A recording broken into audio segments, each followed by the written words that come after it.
Okay, folks, I think 2025 is over, which means it is time to do the ultimate 2025 breakdown, the roundup, the fragrances of the year. So I've got quite a few categories we're going to go over today. So stick around, and I'm going to be giving my winner and my runner-up for all of these. So let's get into it. Welcome back to the channel. My name is Nick, also known as Scent Nick. If you're a returning viewer, thank you so much for your continued support. And if you're new here, I create fragrance content mainly in the form of detailed reviews. If that is something that interests you, please consider hitting the like button, drop a comment below, and join our community by hitting that red subscribe button. And now let's get on to this list. So before we get into the list, I am going to go over the categories, and I want you to drop your favorites for each of these things. All the fragrances that you experienced over the year that were released this year, put whatever your favorite fragrance is for those categories in the comments below. And guys, let's just be real. This is all highly subjective. This is not objective by any means. These are what resonated with me. Let's talk about the categories. We're going to be going over the best warm weather fragrance, the best cold weather fragrance, the best splurge, the best artisan, the best indie, the best designer, and the best niche, and then the best overall. So with all that said, we're gonna dive into the list, starting with best warm weather fragrance of 2025. The runner-up for this, for me, was Sun-Kissed Island from Zaharoff in collaboration with TLTG Reviews. And this fragrance was released fairly recently. And I really adore this fragrance. It opens up really fresh, really juicy citruses with a nice zingy cardamom and ginger. It transitions into a mixture of white and yellow florals. You get coconut, you get a tequila chord, you get some sensual skin musk, some other woods. This thing was phenomenal. It performed very well on skin, for me at least, and I just love the story that it told. That's the runner-up, Sun-Kissed Island from Zaharoff. And for me, the winner of the warm weather fragrance of the year was Neptune's Trident. And I think this took a lot of people's favorite warm weather fragrance of the year. Argos just really started off the year with a bang because this thing just got received incredibly well. And just real quick, if you're interested in picking this up or any other Argoses, use code SCENTNIC10. It'll save you 10% on your order. But this is a beautiful white floral, tea, and musky fragrance. It's really a nice, refreshing kind of shower, fresh watery kind of smell. It's clean, it's aromatic, it's woody, ambergris, good amount of fresh and warm spices, but that tea is beautiful. It's delicate, and it's love that soapy clean with a little bit of greenness. Absolutely phenomenal and really fantastic longevity and performance for a freshie. The winner of warm weather fragrance of the year was Neptune's Trident from Argos Fragrances.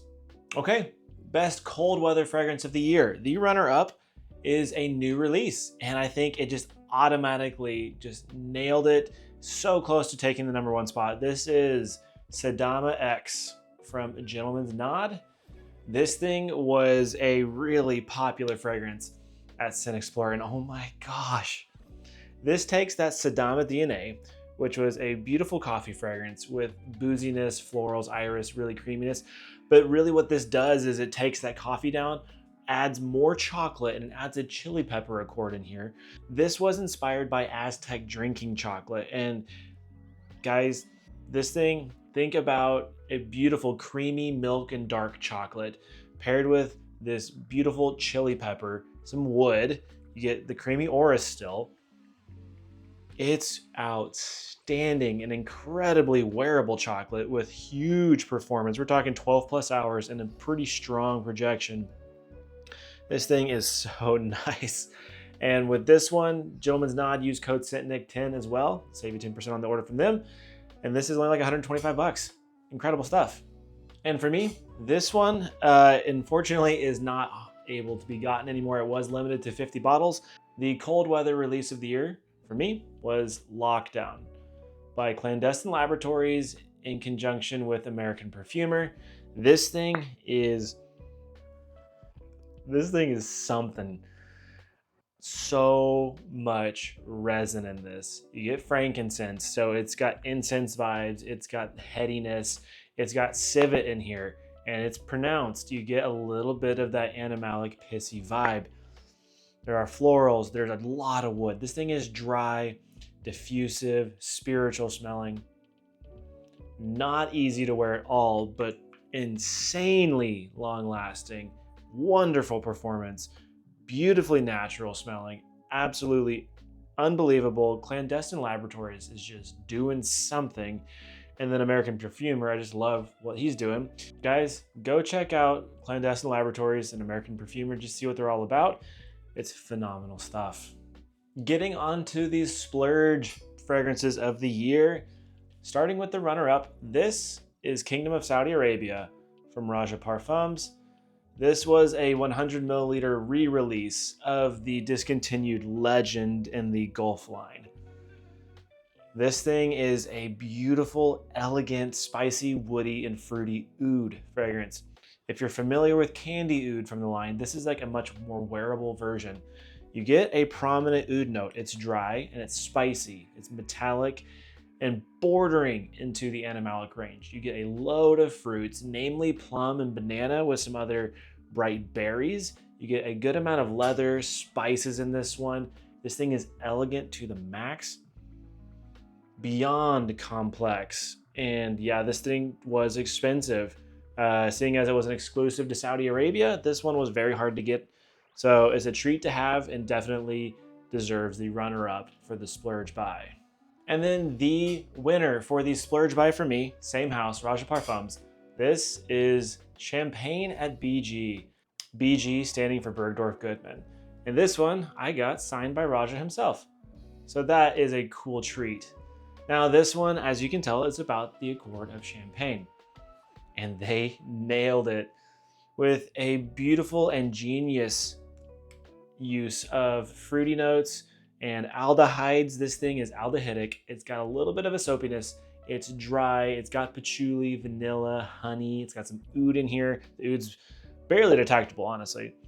You get some tropical fruit notes in here. This thing is elegant to the max. And if anybody repped this thing more, check out my buddy Aaron, Olfactive Aaron, over on Instagram. He is all about this fragrance. This thing is immaculate. And again, this was like one of 150 bottles or so. Definitely a treat to have. And yeah, definitely winner of the Splurge buy of the year. Okay, let's get into the best artisan fragrances of the year, starting with the runner-up. This is Cambodia Cologne from Insar Oud. Oh man, I really enjoyed this fragrance. So this is like a cologne and warm weather style oud fragrance. And to me, the opening is a blast that smells like 7-Up or Sprite. It's like this citrus spice effervescent opening. You get fruity notes, you get like the yuzu, the florals, a lot of wood. You get a little bit of animalic in here. This thing projects well. It got so many compliments when I wore it. You get a little bit of this medicinal quality, a little bit of that tar, you know, kind of incensey, really dark oud.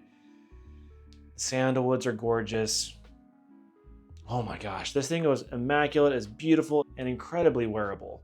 So that was Cambodia Cologne from Insar Oud. And the winner for the artisan fragrance of the year for me was the newest Crimson and Clover from Folk Winds. Folk Winds put out a number of fragrances this year. Some of them were fantastic, some of them were meh, but this one was like a trip to memory lane with Folk Winds.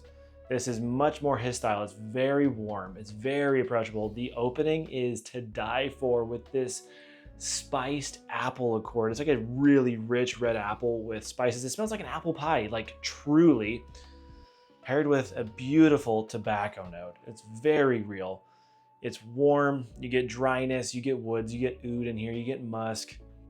This thing is outstanding and it's dark as I'll get out. This thing stains skin and it performs like a monster. Absolutely gorgeous thing. This is one of the best fragrances that Jono has put out in a long time. I think since Poison Ivy, this is up there with that fragrance in terms of quality. Wonderful stuff. Wonderful stuff. Okay, let's get into the best indie fragrances of the year, starting with the runner-up. This is Eros from Nose of Gatsby. This one stole my heart, and appropriately so, with the name Eros, which means love. This thing came out earlier this year, and it's stunning. This almost took warm weather fragrance of the year for me. But this is a beautiful blend of fresh tuberose, a matcha accord, guava, other florals, some sandalwood, musks. This thing is sensual, it's floral, it's spicy, it's eyebrow raising because it's got this like sexiness to it. It performs really well, compliment magnet, and a gorgeous, just green, fruity, tropical fragrance with a bit of sensuality. Absolutely phenomenal. That was Eros from Nose of Gatsby. And then for the indie fragrance of the year, I am not surprised in the slightest that this took it for me. I just got this, I just reviewed it too. This is Toro Bravo from Gentleman's Nod. This thing was spectacular. A woody, spicy leather fragrance. Saffron, incense, wine, spices, woods, leather, hay. It's warm, it's fiery, it's passionate, it's really strong, and it lasts a really long time. It's very masculine, it's classy, and it's incredibly affordable. Use code SCENTNIC10 again, Gentleman's Nod, get you 10% off. This one's limited. If you're interested, hop on it. You will not regret it if you like a good leather fragrance. Getting into the best designer fragrances of the year, this is the runner-up. This is Dior Homme Parfum 2025. And I struggled to find a runner-up because I didn't care for many of the designer releases this year, but this one's fantastic. A lot of powdery iris, vanilla, woods, vetiver, a little bit of florals, really good performance. A much more modernized and mass appealing take on the original Dior Homme Parfum. It doesn't have the oud in it anymore. It's way easier to wear, creamier, fresher, and quite nice. And beautiful addition to the lineup. Really impressed with this guy. Definitely worth checking out if you like a good iris fragrance. Okay, the winner of the designer fragrance of the year. This was a hands down, nothing even came close. And I may get a little bit of heat for this, or I may not. This is Bleu de Chanel's L'Exclusif. And this thing was just phenomenal. Think about your favorite Bleu de Chanel DNA, but even darker, even more woody, more almost oriental. The crazy amount of amber woods in this with the labdanum, and the core soapy, clean Bleu de Chanel DNA in this. Absolutely stunning fragrance with monstrous performance. And yeah, it's incredible. Designer fragrance of the year, Bleu de Chanel's L'Exclusif. All right, we are on to best niche fragrances. This is the runner-up. It's not my favorite, but I have to give it credit because it is a really nice fragrance and it made an impact. This is Purpose 50 from Amouage. This thing, it really deserves all the credit that it gets. Lots of frankincense, fruity notes, lots of woods, spices, and of course the all-important Octigala wood. This thing is insanely mass appealing. At Scent Explorer, this is about all you could smell because of how many people were wearing it. This thing took the industry by storm. It is truly the definition of an internal, long-lasting fragrance with monstrous projection. It's expensive, but it is wonderful. This is a one spray, maybe two, and you're good. So this thing will last you a lifetime. Really well done with this Amouage. And with that, we are at, this doubles as best niche fragrance and also my fragrance of the year. And I knew it from the moment I smelled it way early on this year that this was going to be fragrance of the year. And lo and behold, it held on. And when I looked through my collection, I was like, yep, this still takes it. This is Impaja from BDK Parfums. What a spectacular fragrance, guys. This thing checks all the boxes. Insanely fresh, juicy opening, pear and bright citruses. Lots of rose in this with a little bit of an orange blossom note in there. And then of course, a good amount of vanilla and Akigala wood done right. It's not too strong. This thing is a compliment magnet if you are interested in compliments. This thing lasts forever. I got 14 to 16 hours longevity on this. Even 10 hours into the wear, people were still like, what the heck are you wearing? That smells incredible. This thing sticks on you and it projects so well. It's incredibly versatile, perfectly unisex. Don't let the pink deter you. It's a magnificent fragrance. It's sweet. It kind of has like this vanilla cookie vibe to it as well. BDK knocked it out of the park with this one. And I am happy to say that Empagia by BDK is my 2025 fragrance of the year. And with all that, guys, let me know all your thoughts down below. This list was highly subjective. I hope you all had a wonderful 2025. Here's to 2026. Let's see what comes. But hey, guys, stay present, be here, and we'll see you in the next one.